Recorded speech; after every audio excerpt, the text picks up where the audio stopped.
Okay, we're entering the last couple of weeks of the course, so let me place us in the big picture of what we've been doing. Now, we started out looking at some of the big ideas of government. So, for example, we talked about our system of separated powers with three distinct branches of government that sort of compete with one another for authority and power. And remember, I said that the founders were trying to create a government that was strong enough to do important things, but not so strong as to destroy the liberty of the people. And this separated powers approach was the one that they ended up pursuing to make limited government a reality. Then we focused on the three branches of government and how they operate. First, we looked at the presidency and the executive branch. That's the part of the government responsible for implementing the laws written by Congress and agreed to by the president.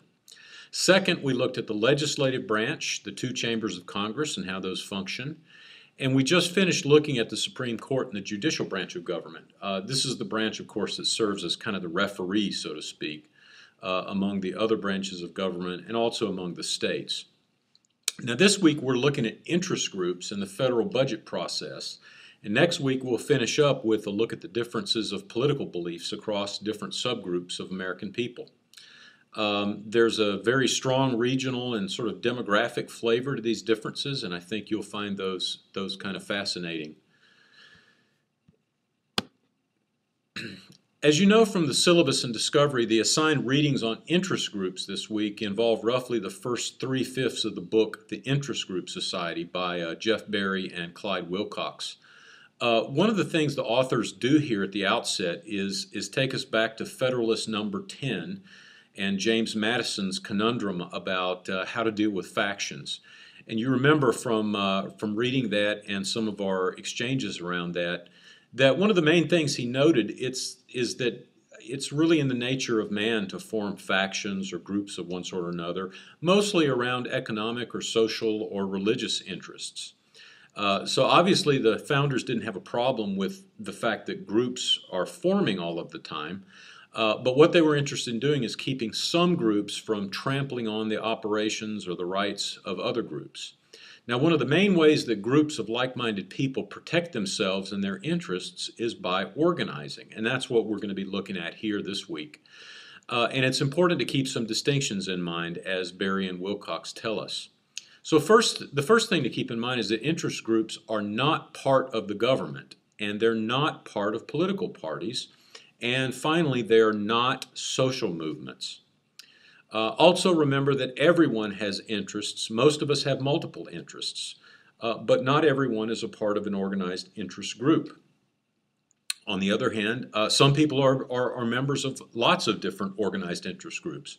So for example, you might have a small business owner who's maybe a member of a local chamber of commerce, maybe belongs to a national organization that looks out for the type of business he or she's involved with, and might also belong to the American Automobile Association, AAA, which provides perks for travel, plus maybe also is a member of the Sierra Club because this person's concerned about the environment.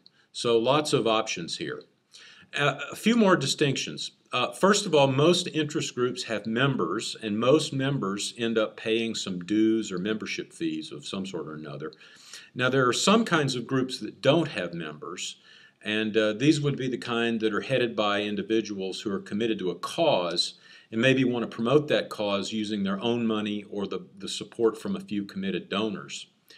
And most of the many thousands of interest groups out there have some kind of economic interest at their heart. And these are usually business or professional groups.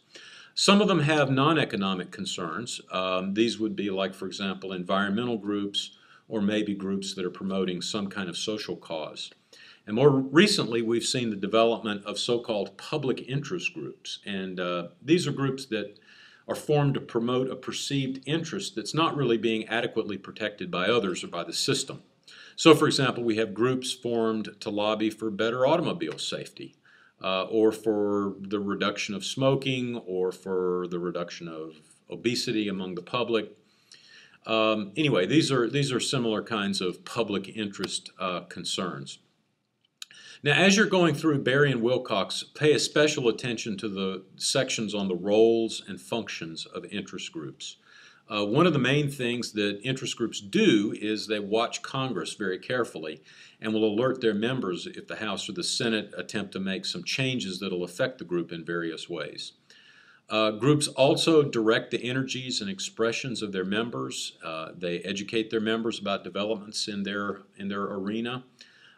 Usually, if you join some group, you'll start receiving magazines or newsletters or some kind of publications with all sorts of information. And these are the materials that help members frame their thinking about the issue and the issues pertinent to the particular interest.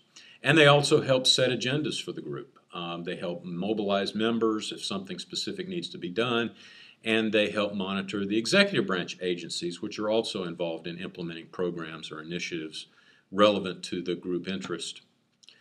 So do your best as you reflect on this section to think about pluralism, which is discussed specifically by the authors. This has been a prominent theory of American governmental operation for a lot of decades in political science. And it's really just the notion that American society is made up of lots of different organized and unorganized interests. And the chief role of government in this view is to sort through and negotiate among these interests to reach a point where most groups can accept some status quo and sort of get along with one another. Some of the scholars associated with this approach to government have been people like David Truman and Robert Dahl. And these and other folks have argued that one of the chief concerns for a governmental system like this is what to do about groups that don't have the resources or the competence to organize themselves and look out for their own interests. I usually direct students to look closely at some of the evidence Berry and Wilcox provide about the growth of interest groups over the last few decades. So we see, for example, that there were about 10,000 registered groups in the late 1960s, but by the mid-1990s, this number had more than doubled. We also see lots of groups that have moved their headquarters to D.C. or started a Washington, D.C. office.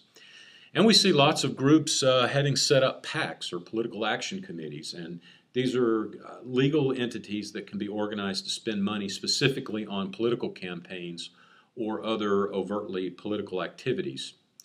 So part of the ongoing debate about campaign finance laws in this country is over how to enable groups to support political campaigns while keeping all this spending and activity visible to everyone, so that just a handful of behind-the-scenes wealthy people or wealthy companies don't exercise undue influence across the system. Now, another sign of growing interest group numbers and power is just the numbers of lawyers in Washington, D.C. that are registered to practice there.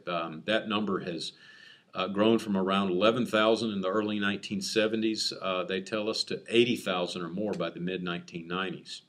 We've also seen lots of growth of citizen groups. Those are the ones, you remember I said a few moments ago, that aren't organized around economic or business interests.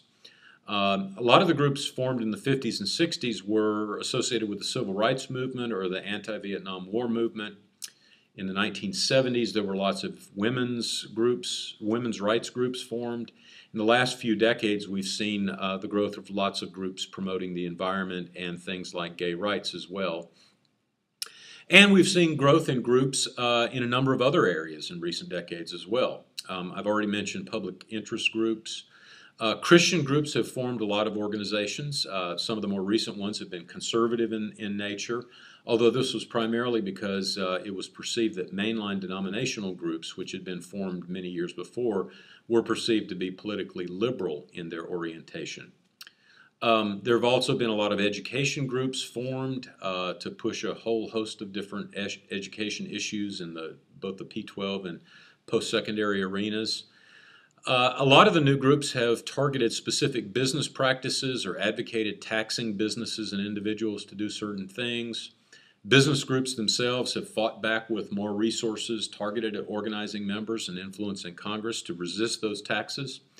And labor unions have also tried to fight their way back after losing lots and lots of members and resources since the 1950s and 60s.